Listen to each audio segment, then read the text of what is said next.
നമസ്കാരം, ജന്മഭൂമിയിലേക്ക് സ്വാഗതം. പ്രധാനമന്ത്രി നരേന്ദ്രമോദി വീണ്ടും പ്രധാനമന്ത്രിയാകാൻ പശ്ചിമ ബംഗാളിലെ ജനങ്ങൾ കാത്തിരിക്കുകയാണ് എന്ന് കേന്ദ്രമന്ത്രി നിസിത് പ്രാമണിക് പറഞ്ഞു.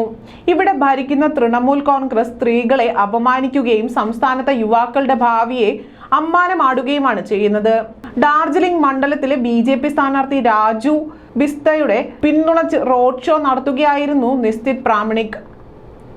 ബംഗാളിൽ തൃണമൂൽ കോൺഗ്രസ് സ്ത്രീകളെ അപമാനിച്ച രീതി, യുവാക്കളുടെ വിദ്യാഭ്യാസം നശിപ്പിച്ച രീതി, ഇതിനെതിരെ ബംഗാളിലെ അമ്മമാരും സഹോദരിമാരും യുവാക്കളും ഈ റാലിയിൽ എത്തിയിട്ടുണ്ട്.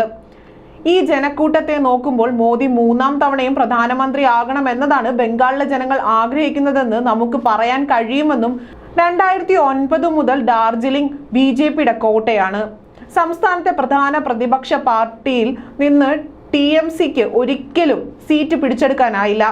ഏപ്രിൽ 26 ഡാർജിലിംഗ് ലോക്സഭാ സീറ്റിൽ TMCയുടെ ഗോപാൽ ലാമയെയും കോൺഗ്രസിന്റെ മൂനിഷ് താമാങ്ങിനെയും നേരിടും.